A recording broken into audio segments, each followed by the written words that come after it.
Tribunal दायित्व कौन?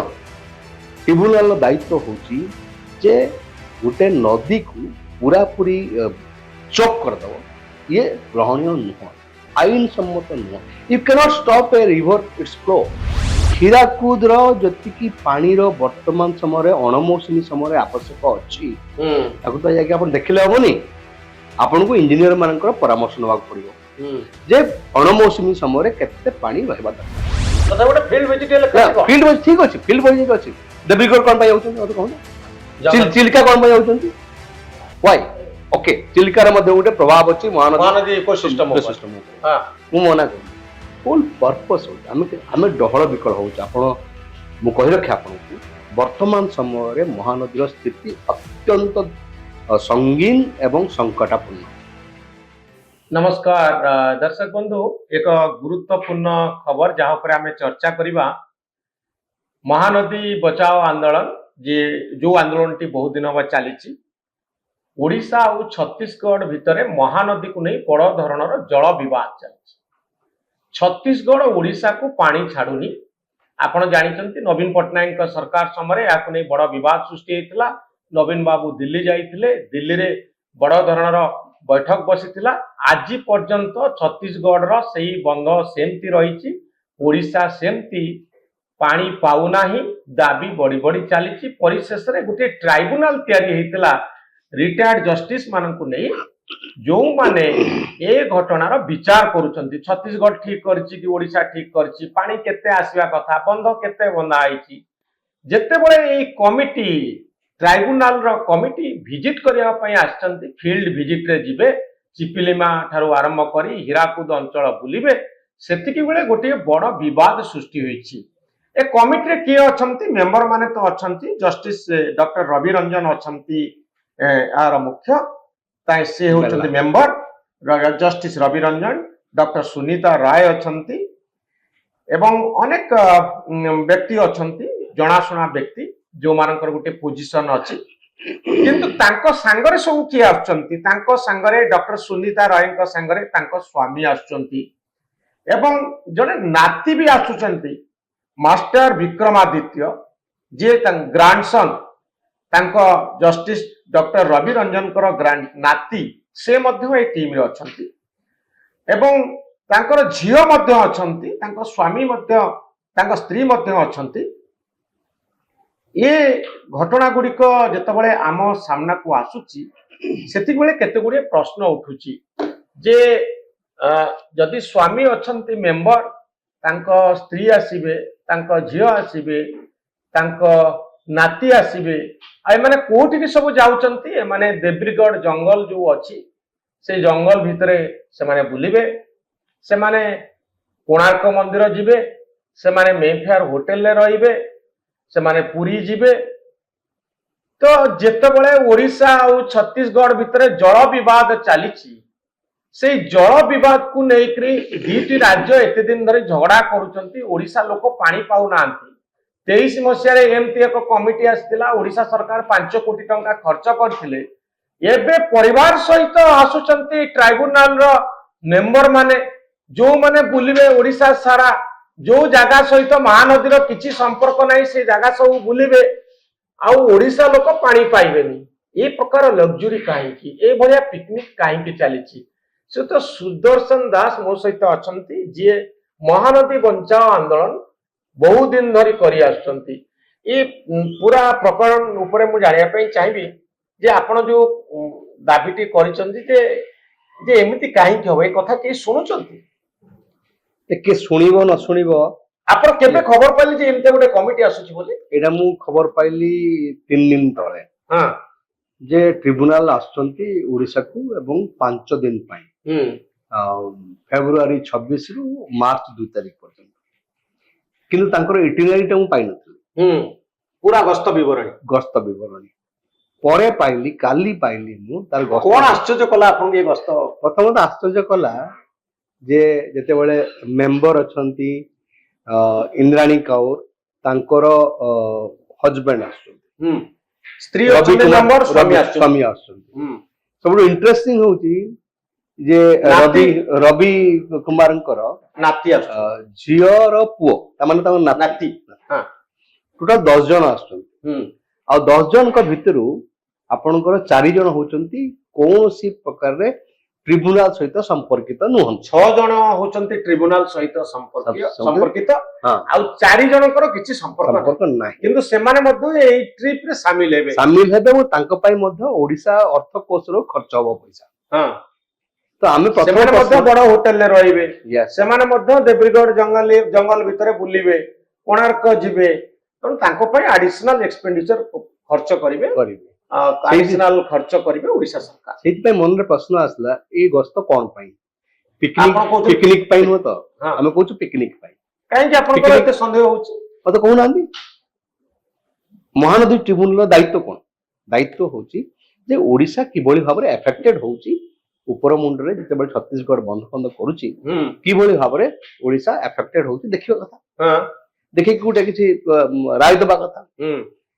ଯାଉଛନ୍ତି କୋଉଠିକି ସେମାନେ ଯାଉଛନ୍ତି ହୀରାକୁଦକୁ ହୀରାକୁଦ ପରେ ଯିବେ ସେମାନେ ଦେବ୍ରିଗଡକୁ ଦେବ୍ରିଗଡରୁ ସେମାନେ ଆସିକି ଯିବେ କୋଉଠିକି ଚିଲିକାକୁ ଚିଲିକାରୁ ଯିବେ କୋଣାର୍କ ମଝିରେ ପୁରୀରେ ରହିବେ ଜଗନ୍ନାଥ ଦର୍ଶନ କରିବେ ମତେ ଆପଣ ବୁଝେଇ ଦିଅନ୍ତୁ ଛତିଶଗଡ ଯାଉନାହାନ୍ତି ନା ଏଇ ଟ୍ରିପ ରେ ଆଗରୁ ହୁଏତ କେବେ ଯାଇଥିବେ ଆଉ ନାହିଁ ନଜର ନାହିଁ ଯାଇନାହାନ୍ତି ସେମାନେ ନା ହୀରାକୁଦ ଯିବା ଠିକ ଅଛି କାରଣ ହୀରାକୁଦର ଛତିଶଗଡର ପାଣି ହୀରାକୁଦ ଆସୁଛି ନାଇଁ ହୀରାକୁଦ ଯିବାର ଅସୁବିଧା ନାହିଁ କିନ୍ତୁ ହଁ। ତାଙ୍କ ଯିବାର ମତଲବ ହଉଛି picnic purposes to see the beauty of Hirakud ଆଉ ହୀରାକୁଦରେ କେତେ ପାଣି ଯାଉଛି କେତେ ପାଣି ରହିବା କଥା ଆପଣ ଆଜି କେମିତି ଜାଣିଲେ ହୀରାକୁଦକୁ ସେ ପିକନିକ କରିବାକୁ ଯାଉଛନ୍ତି ଏଇଥିପାଇଁ ମୁଁ କହିବି ଯେ ହୀରାକୁଦର ଯେତିକି ପାଣିର ବର୍ତ୍ତମାନ ସମୟରେ ଅଣମୌସୁମୀ ସମୟରେ ଆବଶ୍ୟକ ଅଛି ତାକୁ ତ ଯାଇକି ଆପଣ ଦେଖିଲେ ହବନି ଆପଣଙ୍କୁ ଇଞ୍ଜିନିୟର ମାନଙ୍କର ପରାମର୍ଶ ନେବାକୁ ପଡିବ ଯେ ଅଣମୌସୁମୀ ସମୟରେ କେତେ ପାଣି ରହିବା ଦରକାର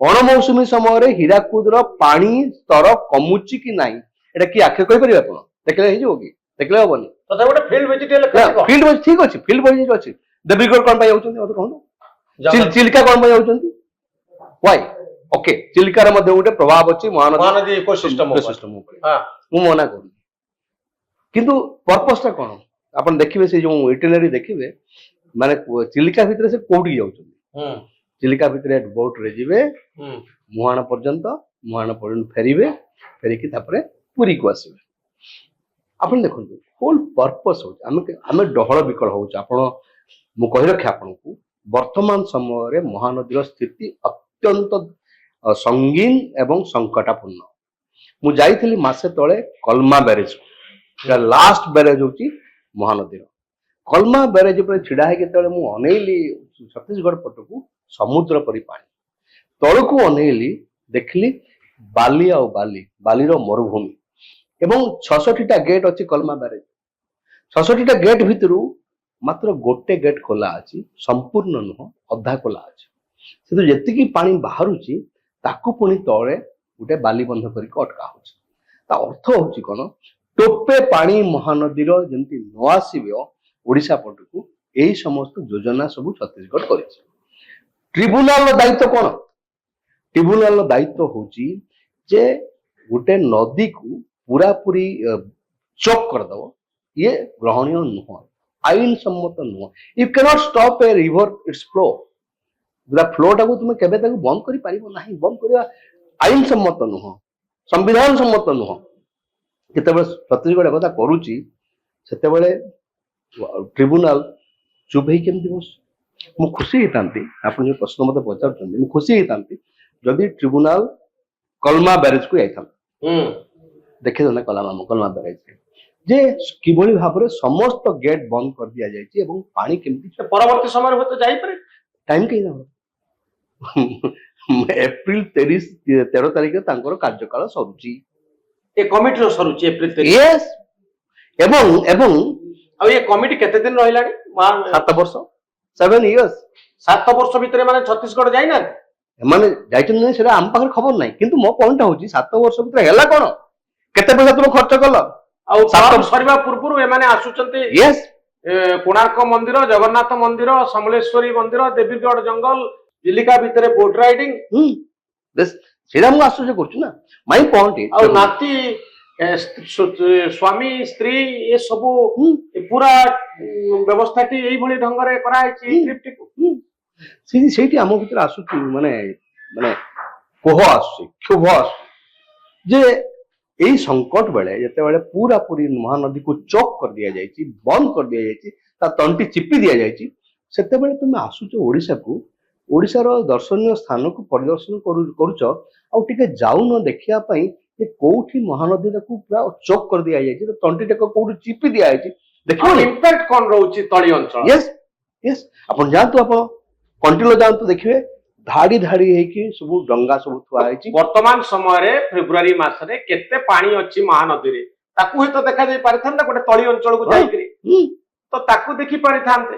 ଇମ୍ପାକ୍ଟ ଷ୍ଟଡିଟା ଯଦି ଆପଣ କରିବାକୁ ଚାହୁଁଛନ୍ତି ଅନ୍ତତଃ ଫିଲ୍ଡ କି ଯାଆନ୍ତୁ, ଟେକ୍ନିକାଲ ଆସ୍ପେକ୍ଟ ତ ଆପଣଙ୍କୁ ଇଞ୍ଜିନିୟର ମାନେ କରିବେ, ରିପୋର୍ଟ ପାଇବେ, କିନ୍ତୁ ନିଜ ଆଖିରେ ଦେଖିବା ପାଇଁ ତ ଗୋଟେ ଫିଲ୍ଡ ଭିଜିଟ କରାଯାଏ।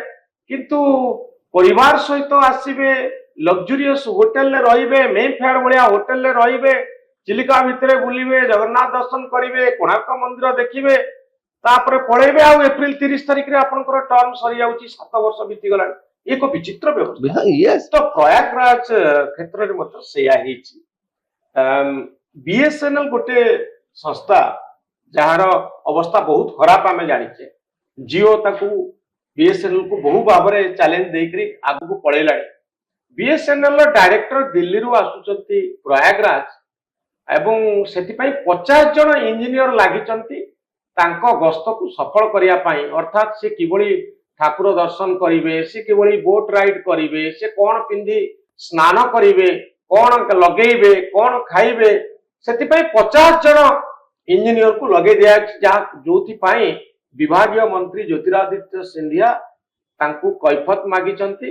ଆଉ ଯୋଉ ଅଫିସର ମାନେ ସେ ଦାୟିତ୍ୱ ସବୁ ନେଇଥିଲେ ତାଙ୍କୁ ଟ୍ରାନ୍ସଫର କରାଯାଇଛି। ଏଟା ଗୋଟେ ସୋସିଆଲ ମିଡିଆରେ ବଡ ଖବର ହେଇକରି ଆସିଲା ଯେତେବେଳେ ଏ କଥା ବର୍ତ୍ତମାନ ସାରା ଭାରତରେ ଆଲୋଚନା ହଉଛି ଯେ ଏଇଭଳି କମିଟି, ଏଇଭଳି ଉଚ୍ଚସ୍ତରୀୟ ଅଫିସର ମାନେ ଯୋଉମାନେ ଭିଜିଟ କୁ ଯାଉଛନ୍ତି ସେମାନେ କେମିତି ପର୍ସନାଲ ଟ୍ରିପ ରେ ଯାଉଛନ୍ତି, ଆଉ କିଭଳି ସରକାରଙ୍କର କୋଟି କୋଟି ଟଙ୍କା ଖର୍ଚ୍ଚ କରି ଏଭଳି ଏକ ମେସେଜ ଦେବାକୁ ଚାହୁଁଛନ୍ତି ଯେ ଆମେ ଯୋଉ ଜାଗାରେ ଅଛୁ ଆମେ ପାୱାରକୁ ନିଜ ଢଙ୍ଗରେ ବ୍ୟବହାର କରିପାରିବୁ। ଏକ ଦୁର୍ଭାଗ୍ୟଜନକ ସ୍ଥିତି। ଯଦି ପ୍ରୟାଗରାଜ ମାମଲା ଆଉ ଓଡିଶା ଟ୍ରାଇବୁନାଲରେ ମହାନଦୀ ଟ୍ରାଇବୁନାଲର ମେମ୍ବର ମାନଙ୍କ ସମ୍ପର୍କରେ ଆଲୋଚନା କରାଯାଏ, ଆପଣ କେମିତି ଦେଖିବେ? କମ୍ପାରିଜନ ଠିକ ଅଛି? ଦେଖନ୍ତୁ, ଯୋଉ ପ୍ରେକ୍ଷାପଟରେ ଆପଣ ଆଣୁଛନ୍ତି ବିଏସଏନଏଲ ର ଡାଇରେକ୍ଟର ର ଗସ୍ତ ଯୋଉ ପ୍ରୟାଗରାଜକୁ, ଇଏ ଗୋଟେ ମୁଁ କହିବି tips of the iceberg. Tips of the iceberg. ଯୋଉମାନେ କ୍ଷମତାରେ ଅଛନ୍ତି, ରାଜନୀତିରେ ହୁଅନ୍ତୁ, ମନ୍ତ୍ରୀ କି ଏମପି, ଏମଏଲଏ, ଏପରିକି ଯୋଉମାନେ ସବୁ ଅଫିସର ମାନେ ସବୁ ଅଛନ୍ତି, ଆମେ ଦେଖୁଛେ କଣ? ଆମେ ଦେଖୁଛେ ଯେ ସରକାରୀ ଅର୍ଥ, ଲୋକଙ୍କର ଅର୍ଥକୁ ସେମାନେ ବେପରୁଆ ଭାବରେ ଖର୍ଚ୍ଚ କରୁଛନ୍ତି। ଗୋଟେ ମନ୍ତ୍ରୀଙ୍କର ଗସ୍ତ ଏପରିକି ଯଦି ମୁଁ କହିବି ଏଇଟା ଆଦୌ ଅପ୍ରାସଙ୍ଗିକ ହବ ନାହିଁ। ପ୍ରେସିଡେଣ୍ଟ ଅଫ ଇଣ୍ଡିଆଙ୍କ ଗସ୍ତ ଯେତେବେଳେ ହଉଛି, ମାନେ irrespective of this president or previous president, ଯେତେବେଳେ ଗୋଟେ ଗଭର୍ଣ୍ଣରଙ୍କ ଗସ୍ତ ହଉଛି, ମନ୍ତ୍ରୀଙ୍କ ଗସ୍ତ ହଉଛି, ଯେତିକି ମାନେ ଖର୍ଚ୍ଚ ହଉଛି ତାହା କେବେ ହେଲେ ଗ୍ରହଣୀୟ ନୁହଁ। ଆପଣ ତ ଶ୍ରୀଲଙ୍କା କଥା ଦେଖିଲେ, ଆପଣ ଶ୍ରୀଲଙ୍କାରେ ଏମପି ମାନଙ୍କର ସବୁ ଇଏ ବନ୍ଦ କରିଦିଆଗଲା, ତାଙ୍କ ଦରମା କମେଇ ଦିଆଗଲା ଏବଂ ତାଙ୍କର ମଧ୍ୟ ପେନସନ ମଧ୍ୟ ୱିଥଡ୍ର କରିଦିଆଗଲା। ଶ୍ରୀଲଙ୍କା ଭଳିଆ ଦେଶ ସେମାନେ ମଧ୍ୟ ଏଇ ସ୍ତରକୁ ଯାଇପାରନ୍ତି ଯୋଉଠିକି ଗୋଟେ ପବ୍ଲିକ ମାନେ ସର୍ଭିସ ଦଉଥିବା ବା ଗୋଟେ ପୋଜିସନରେ ଥିବା ଲୋକମାନଙ୍କର ଯେ ବ୍ୟୟ କେତେ ମାନେ କମ ହେଇପାରିବ, ସେଥିପାଇଁ ଗୋଟେ ଆଦର୍ଶ ସୃଷ୍ଟି କଲା ଶ୍ରୀଲଙ୍କା। ଏଠି ଯୋଉ କଥା କହିଲେ ଆପଣ, ଧରନ୍ତୁ ଆପଣ ଉଦାହରଣ ନବା ଆମେ ବର୍ତ୍ତମାନର ଯୋଉ ଟ୍ରାଇବୁନାଲର ଗସ୍ତ। ଟ୍ରାଇବୁନାଲର ଗସ୍ତ ତାଙ୍କ ନାତି, ତାଙ୍କ ଝିଅ, ତାଙ୍କ ସ୍ୱାମୀ, ତାଙ୍କ ସ୍ତ୍ରୀ, ଯୋଉମାନେ କୌଣସି ଇଏରେ କନେକ୍ଟେଡ ନୁହନ୍ତି ଟ୍ରାଇବୁନାଲ ସାଙ୍ଗରେ, ସେମାନଙ୍କର ଅର୍ଥ ଯୋଉ ତାଙ୍କ ଭିତରେ ଖର୍ଚ୍ଚ ହବ, ତାଙ୍କ ରହିବା, ତାଙ୍କ ବିମାନ ଯାତ୍ରା, ତାଙ୍କର କନଭେନ୍ସ ଖର୍ଚ୍ଚ ହବ, ଦବ କିଏ? ଓଡିଶା ସରକାର। ଦବ। ରେଜଲ୍ଟ କଣ ହବ କେହି ଜାଣିନାହାନ୍ତି। ଏପ୍ରିଲ 30 ତାରିଖରେ ସରିଯିବ ଟର୍ମ। ଇଏ ହଉଛି ଦୁର୍ଭାଗ୍ୟଜନକ ସ୍ଥିତି। ସୁଦର୍ଶନ କିଛି ପ୍ରଭାବ ପଡୁନି ବୋଲି ଆପଣ କହୁଛନ୍ତି? ଆପଣ ଯୋଉ ମାଷ୍ଟର କ୍ୟାଣ୍ଟିନ ଆନ୍ଦୋଳନ କଲେ, ଆଉ ଆପଣ ଚିଠି ଲେଖୁଛନ୍ତି, ଗତ କିଛି ଦିନ ଧରି ଖବରକାଗଜ, ଟିଭି ଚ୍ୟାନେଲରେ କଥା ପ୍ରସାରିତ ହେଉଛି, ସୋସିଆଲ ମିଡିଆରେ ମଧ୍ୟ ଆସୁଛି, ଆର କିଛି ପ୍ରଭାବ ପଡୁଛି? ଦେଖନ୍ତୁ ମୁଁ ତ କହିବି ପ୍ରଭାବ ନିଶ୍ଚିତ ଭାବରେ ପଡୁଛି, ପଡୁ ନାହିଁ କହିବାଟା ମୁଁ ଭାବୁଛି ଆଦୌ ଠିକ ଷ୍ଟେଟମେଣ୍ଟ ହବ ନାହିଁ। ଆମେ ପ୍ରଭାବ କାହା ଉପରେ ପକାଉଛୁ? ଦୁଇଟା କ୍ୟାଟେଗୋରୀ ଲୋକଙ୍କ ଉପରେ ପକାଉଛୁ। ଗୋଟେ ହଉଛି ସାଧାରଣ ଓଡ଼ିଶାବାସୀ। ଓଡ଼ିଶାବାସୀ ମାନଙ୍କ ଉପରେ ଗୋଟେ ପ୍ରଭାବ ପକାଇବାକୁ ଚାହୁଁଛୁ ଯେ ଦେଖ ଏ ନଦୀ ହଉଛି ତୁମ ମା, ଏ ନଦୀ ଯଦି ମରିଯିବ କାଲି ତୁମର ଅସ୍ତିତ୍ୱ ଉପରେ ପ୍ରଶ୍ନବାଚୀ ସୃଷ୍ଟି ହେବ। ଯଦି ଏ ନଦୀ ମରିଯିବ କାଲି ଓଡ଼ିଶାର ଅବସ୍ଥା ସଙ୍ଗୀନ ହେଇଯିବ। ତେଣୁ ତୁମେ ଜାଗ। ଏଇଟା ଗୋଟେ ଏଇ କାର୍ଯ୍ୟକ୍ରମ ମାଧ୍ୟମରେ ସେମାନଙ୍କ ଉପରେ ଗୋଟେ ପ୍ରଭାବ ଆମେ ପକାଉଛୁ। ଦ୍ୱିତୀୟ ପ୍ରଭାବ ପକାଉଛୁ କାହା ଉପରେ? ନା ଯୋଉମାନେ କ୍ଷମତାରେ ଅଛନ୍ତି, ଯୋଉମାନଙ୍କ ମାନେ ଇଣ୍ଟରଭେନସନର ଆବଶ୍ୟକତା ଅଛି ଯେ ଏଇ ବିବାଦର ସମାଧାନ କେମିତି ହବ, ନଦୀ କେମିତି ବଞ୍ଚି ରହିବ, ସେମାନଙ୍କୁ ମଧ୍ୟ ତାଙ୍କୁ ଟିକେ ଚିମୁଟିବା ଯେ ତମେ ବି ସଜାଗ ହୁଅ ଭାଇ, ତୁମ ଦାୟିତ୍ୱରେ ଅଛ। ଟ୍ରାଇବୁନାଲ ଓଡ଼ିଶାକୁ ଜଷ୍ଟିସ ଦବ ଏ ଆଶା ଆପଣଙ୍କର ଅଛି କି? ମୋର ଆଉ ଆଶା ନାହିଁ। କାହିଁକି ଦେଖନ୍ତୁ ଏପ୍ରିଲ 13 ତାରିଖରେ ସରିବ ୟାଙ୍କର କାର୍ଯ୍ୟକାଳ। ଓଡ଼ିଶା ସରକାର ଏବଂ ଛତିଶଗଡ଼ ସରକାର ଚିଠି ଲେଖିଛନ୍ତି ଟ୍ରିବ୍ୟୁନାଲକୁ ଏବଂ କେନ୍ଦ୍ର ସରକାରଙ୍କୁ ଯେ 9 ମାସ ଏକ୍ସଟେନସନ ହଉ ବୋଲି। କାହିଁକି 9 ମାସ ଏକ୍ସଟେନସନ ମାଗୁଛନ୍ତି ସେମାନେ? ନା ଗୋଟେ ସମୟରେ ଯେତେବେଳେ ପୁରୁଣା ଯୋଉ ଥିଲେ ଆମର ଚେୟାରମ୍ୟାନ ଏବଂ ନୂଆ ଚେୟାରମ୍ୟାନ ଯୋଉ ଆସିଲେ ବେଲା ଦ୍ୱିବେଦୀ ଆସିଲେ, ୟା ଭିତରେ 9 ମାସ କୌଣସି କାର୍ଯ୍ୟ ହେଇନଥିଲା ଟ୍ରିବ୍ୟୁନାଲର। ସେଇଥିପାଇଁ ସେ ଯୋଉ 9 ମାସର ଯୋଉ ଗ୍ୟାପ୍, ସେଇ ଗ୍ୟାପ୍ ପାଇଁ ଏମାନେ ମାଗିଛନ୍ତି, ମାନେ ରିକ୍ୱେଷ୍ଟ କରିଛନ୍ତି ଆମର 9 ମାସର ଏକ୍ସଟେନସନ କରାଯାଉ। ମତେ କହନ୍ତୁ 7 ବର୍ଷ ଭିତରେ 40 ଜଣ ଦେବାର ଥିଲା କଣ ଡିପୋଜିସନ, ସାକ୍ଷ୍ୟ ଦେବାର ଥିଲା ଟ୍ରିବ୍ୟୁନାଲ ଆଗରେ। 40 ଜଣରୁ ଆଶ୍ଚର୍ଯ୍ୟ ହେବା ଆପଣ 7 ବର୍ଷ ଭିତରେ ମାତ୍ର ଜଣେ ଦେଇଛି ଡିପୋଜିସନ। ଛତିଶଗଡ଼ରୁ 20 ଜଣ, ଓଡ଼ିଶାର 20 ଜଣ। କେହି ଦେଇନାହାନ୍ତି। କାହିଁ ଦେବାକୁ ଚାହୁଁନାହାନ୍ତି? ସେ ତ କଥା ନା ନା ଚାହୁଁନାହାନ୍ତି ନୁହଁ, ମୋର ପଏଣ୍ଟ ହଉଛି ଦେଖନ୍ତୁ ଛତିଶଗଡ଼ ସରକାର ମଧ୍ୟ ଯୋଉ ମାନେ ଇମ୍ପୋର୍ଟାନ୍ସ ଦେଇକି ଡିପୋଜିସନ କରିବା କଥା, ଓଡ଼ିଶା ସରକାର ମଧ୍ୟ ଏଇ ଯୋଉ ଜଣେ ଦେଇଛି ଯୋଉ ମାନେ ସାକ୍ଷ୍ୟ ଦେଇଛନ୍ତି ସେ ହଉଛି ଓଡ଼ିଶାର। 20 ଜଣଙ୍କ ଭିତରୁ ଜଣେ ମରିଯାଇଛନ୍ତି, ଆଉ ରହିଲେ 19 ଜଣ। 19 ଜଣ ମାତ୍ର ଜଣେ ଦେଇଛନ୍ତି ସାକ୍ଷ୍ୟ। ତାମାନେ ଉଭୟ ସରକାରର 40 ଜଣଙ୍କ ଭିତରୁ ଜଣେ ମାତ୍ର ସାକ୍ଷ୍ୟ ଦେଇଛି 7 ବର୍ଷ ଭିତରେ। ଆଉ ଏପ୍ରିଲ 30ରେ ଯଦି ସରିଯାଏ ତାହେଲେ ବିନା ସାକ୍ଷୀ ବିନା କିଛି ନାହିଁ। ମାନେ ଏପରିକି ସିଡବ୍ଲ୍ୟୁସି ସେଣ୍ଟ୍ରାଲ ୱାଟର କମିଶନ ତା ପାଖରୁ ଯୋଉ ଡାଟା ମଗା ହେଇଥିଲା ସେ ଡାଟା ମଧ୍ୟ ଡିପୋଜିଟ ହେଇନି ଇଏ ପାଖରେ, ଟ୍ରିବ୍ୟୁନାଲ ପାଖରେ। ଓଡ଼ିଶା ଗଭର୍ଣ୍ଣମେଣ୍ଟ ବି ଡାଟା ଦେଇନି ଅନେକ ଡାଟା, ଛତିଶଗଡ଼ ବି ଅନେକ ଡାଟା ଦେଇନି। ଏବଂ ସବୁଠୁ ମାନେ ଇଣ୍ଟରେଷ୍ଟିଂ କଥା ହଉଛି ଯୋଉ 46ଟା ପଏଣ୍ଟ ସେମାନେ ଆଇଡେଣ୍ଟିଫାଇ କରିଥିଲେ, ଏଇ 46ଟା ପଏଣ୍ଟରେ ଆଡଜୁଡିକେସନ ହବ। 46ଟା ପଏଣ୍ଟ ସେମାନେ ଆଇଡେଣ୍ଟିଫାଇ କରିଥିଲେ। 46ଟା ପଏଣ୍ଟରେ ଯୋଉ ଯୋଉ କଥା ଗୁଡ଼ିକ ଆବଶ୍ୟକ ନିଷ୍ପତ୍ତି ନେବା ପାଇଁ ବା ଆଡଜୁଡିକେସନ କରିବା ପାଇଁ ବା ରାୟ ଦେବା ପାଇଁ ତାକୁ ମଧ୍ୟ ମାନେ ଫାଇନାଲାଇଜ କରିପାରିନାହାନ୍ତି 7 ବର୍ଷ। ଆମେ ମାଗିଲୁ କଣ? ଓଡ଼ିଶା ମାଗିଲା ଯେ ଆମକୁ ଗୋଟେ ଅନ୍ତରୀଣ ରାୟ ଦିଅ, ଯେମିତି କାବେରୀ କଥାରେ କାବେରୀ ଟ୍ରିବ୍ୟୁନାଲରେ ଯେମିତି ମାଗିଥିଲେ ସେମାନେ ଯେ ଆମକୁ ତାମିଲନାଡୁ ମାଗିଲା କର୍ଣ୍ଣାଟକକୁ, ମାଗିଲା ଟ୍ରିବ୍ୟୁନାଲକୁ ଯେ ଆମକୁ ଗୋଟେ ଅନ୍ତରୀଣ ରାୟ ଦିଅ। ନନ୍ ମନସୁନ ପିରିୟଡରେ କର୍ଣ୍ଣାଟକ ସବୁ ପାଣିକୁ ଅଟକେଇ ପାରିବନି, ଆମକୁ ମଧ୍ୟ ପାଣି ଦରକାର। ବର୍ଷେ ଭିତରେ କାବେରୀ ଟ୍ରିବ୍ୟୁନାଲ ଗୋଟେ ଅନ୍ତରୀଣ ରାୟ ଦେଇଥିଲେ। ଆମେ ସେଇ ଆଧାରରେ ଓଡ଼ିଶା ସରକାର ଓଡ଼ିଶା କହିଲା ଯେ ଆମକୁ ଗୋଟେ ଅନ୍ତରୀଣ ରାୟ ଦିଅ। ତ ରେଜଲ୍ଟ କଣ ହେଲା? କିଛି ନାହିଁ, 7 ବର୍ଷ ହେଇଗଲା। ଆମ ପ୍ରତିବର୍ଷ ଅଣମୌସୁମୀ ସମୟରେ ପାଣି କମି କମି ଆସୁଛି। ଆଜି ଦେଖନ୍ତୁ ହୀରାକୁଦର ଯୋଉ ଜଳସ୍ତର ଟ୍ରାଇବୁନାଲ ଓଡ଼ିଶା ପାଇଁ କିଛି କଲା କିଛି କରୁନି। 5 କୋଟି ଟଙ୍କା ଖର୍ଚ୍ଚ କରିଦେଲ। ଗତ ଥର ଆସିଲ ଏଠିକି 9 ଦିନ ବୁଲିଲ, ବାପରେ କେତେ ଗାଡି। ଆମେ ତା ପଛରେ ଉଡେଇଥିଲୁ ତାଙ୍କୁ ଦେଖା କରିବା ପାଇଁ। ଆମକୁ ହଁ ୟେସ୍, ଆମକୁ ଚାନ୍ସ ମିଳିବ ତାଙ୍କୁ କଥା ହବୁ ତାଙ୍କ ସାଙ୍ଗରେ। ଆମେ ଯାଇଥିଲୁ ଟ୍ରିବ୍ୟୁନାଲକୁ ଦିଲ୍ଲୀରେ, ଆମକୁ ବାହାର କରିଦେଲେ। ଆମେ 7 ଜଣ ଯାଇଥିଲୁ ଟ୍ରିବ୍ୟୁନାଲ। ଆମେ ଯେତେବେଳେ ମହାନଦୀ ପାର୍ଲାମେଣ୍ଟ ଆୟୋଜନ କଲୁ ଆମେ କନଷ୍ଟିଚ୍ୟୁସନ କ୍ଲବରେ 2-3 ମାସ ତଳେ, ସେତେବେଳେ ଆମେ ସେଇ ସମୟରେ ପଡିଲା ଟ୍ରିବ୍ୟୁନାଲର ଗୋଟେ ହିୟରିଂ। ଆମେ କହିଲୁ ଚାଲ ଯିବା ଦେଖିବା ହିୟରିଂ କେମିତି ହଉଛି ଦେଖିବା, ଆମେ କଣ କିଏ କଣ କହୁଛୁ। ଆମେ ଯାଇକି ବସିଛୁ। ଯାଇକି ଆମେ ଯେତେବେଳେ ବସିଛୁ ଆମ କଥାବାର୍ତ୍ତା ଶୁଣିକି ତାଙ୍କର ରେଜିଷ୍ଟ୍ରାର କେମିତି ଖବର ପାଇଲେ ଆସିଲେ। ଆପଣ କିଏ? Who are you? I said କି we are Mahanadi Bachao Andolan activist. Why are you here? ଆମେ କହିଲୁ ଯେ ଆମେ ଶୁଣିବାକୁ ଆସିଛୁ ଯେ କଣ କେମିତି ହଉଛି ପ୍ରୋସିଡିଂସ୍। ତାପରେ ପୁଣି ଗଲେ ତାଙ୍କ ରୁମକୁ, ପୁଣି ଫେରି ଆସି କହିଲେ please get out. I said, why? Tribunal रो प्रोसीडिंग्स को मु गोटे नागरिक हिसाब से मोर सुनिबार अधिकार अछि. Why can you say no to it?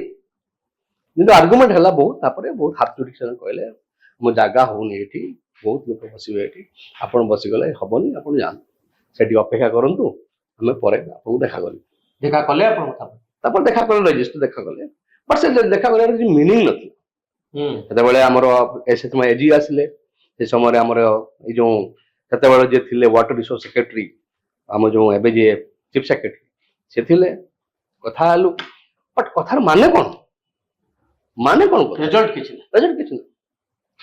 तेणु आई मीन मनोरंजन बाबू आपण को भी आपण मैंने बहुत बड़ सांबादिक ओडिशार अनेक प्रसंग को आपण लोक सामना को आणुचंती मोर अति आपण को निवेदन रहिबो आपण यदि थरे महानदीर कलमा बैरेज रु बुली आसीबे पारादीप पर्यंत आपण छाती थरी उठिबा आपण लागिबो आपण को जीवन काल भितरे आम बयस जो मैंने अच्छु आम ओडिशार आम जीवन काल भितर नदीटा मरीज एमती नदी मरिबार बहुत उदाहरण अच्छे तेणु ये कथाटा को यार गोटे व्यापक गोटे माने प्रचार प्रसार हवा दरकार लोकों को सचेतन करवार दरकार नदी को बंचे रखा देखो छत्तीसगढ़ आज दिन में जिते सब बैरेज सब डैम सब do know how many 2668 project है छोट बड़ मिसी 2668 एटा असेंबली भितर एटा रिप्लाई आसी छोट बड़ मिसी पॉइंट होची जेतिकी छत्तीसगढ़ रे पानी उपलब्ध नुह वर्षा पानी उपलब्ध नुह ताठू अधिक पानी छत्तीसगढ़ ता अंचल रे रखुची एबे आइतल मु पण विश्वास करिवेनी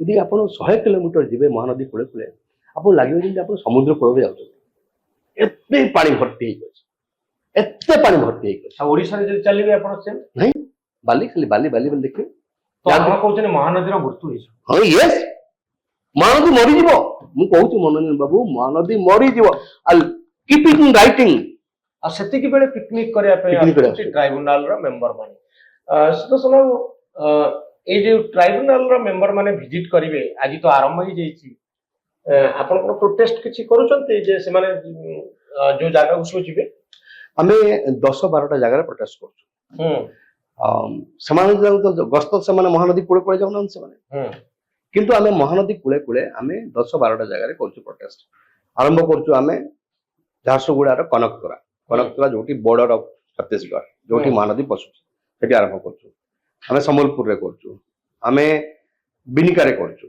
हमें सोनपुर रे करछु हमें तापरे बौद्ध रे करछु तापरे आठमल्लिक रे करछु तापरे असला आपनकर एठी बांकी रे करछु कटक रे करछु पारादीप रे करछु तापरे कोणार्क रे करछु एवं मझिरे चिलिका देखु चिलिका कमिशन जेतोले जाउथिबे आपण सेमति किछ प्रोटेस्ट करियो सेटा हबो कोणार्क रे भाबुछु हां भाबुछु हमें 100 फुट 100-200 फुट रो गोटे बैनर करछु बड़ा बैनर जोटी के 400-500 लोक धरिवे से बैनर को साइलेंटली छिड़ा हबे लिखा से बैनर रे तुम गस्त कोन पई पिकनिक पई न तो तुमे हमको इंटरिम ऑर्डर दबो की ए दीटा कथा लेखिकी बड़ बैनर धरिकी गोटे ह्यूमन चेन में आम करू से प्लान करछु एठी कोणार्क रे एवं देखिबा चिलिका जदि संभव हो चिलिका रे भी करबा पर दिन आमे कटक रे गड़गड़िया घाट रे आमे बाली सत्याग्रह करछु बाली सत्याग्रह माने पानी नहीं मो नदी रे पानी नहीं